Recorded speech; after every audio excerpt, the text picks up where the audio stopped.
Payg'ambarimiz Muhammad Mustafa sallallohu alayhi va sallamning muborak hadisi shariflari.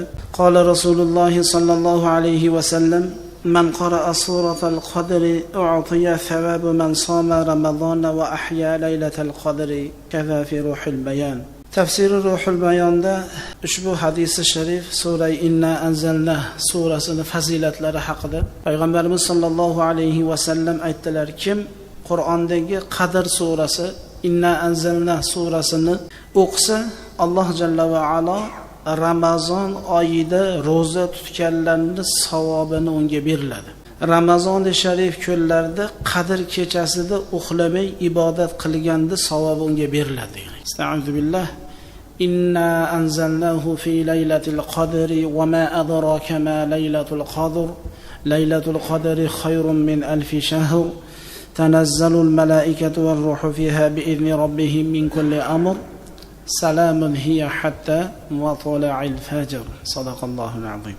Bir marta o'qisa Ramazon sharifda roza tutganlarga beriladigan savob beriladi va hamda Qadr kechasida uxlamay ibodat qilganlarga savob qancha yozilsa o'quvchiga shunaqa beriladi deyapti. Man qara'a suratal qadri 100 marra adkhalahu Allahu ismahul a'zam fi qalbihi va yad'u zalika al-'abdu bima sha'a taqdi hawaijuhu. Qadr surasini bir odam 100 marotaba o'qisa, Alloh jalla va ala u bandani qalbiga ismi a'zamni kirgizib qo'yadi. Banda shu ismi a'zam bilan duo qiladi, xohlagan narsasini so'raveradi, uni hojatlari, mushkulotlari oson va yengil bo'ladi degan. 100 dona o'qisa, Inna anzalnadi 100 dona o'qigan odamning qalbiga Alloh ismi azamni Xudodan so'rasa shu ismini aytib turib, o'zidan o'zi ijobat bo'laveradi. Demak, Inna anzalnadi 100 ta o'qib turib duo qilsangiz, xotirjam duoingiz ijobatligiga shubha qilmay qo'yaring deyapti. Alloh nasib qilsin hammamizga.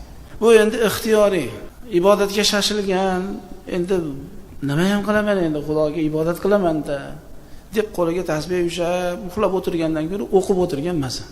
Masjidga kelib tasbih ushlab uxlagandan ko'ra uyg'onadi-da, bu o'qigan saringiz uyg'oq bo'ladi. Insonda ichingizda o'qisangiz, bir marta o'qisangiz, oshkor 70 ta o'qiganda savobini olasiz. Ichingizda birovga bildirmay o'qisangiz. Man qara'aha yawmal jum'ati alf marratin lam yamut hatta yara Muhammadan sallallohu alayhi va sallam fi manamihi degan. Agar juma kuni, jumaga o'tar kechasi, kech asrdan keyin yo shomdan keyin, xuftondan keyin 1000 ta o'qiydigan bo'lsa, tushida Rasululloh sallallohu alayhi va sallamni ko'rar ekan.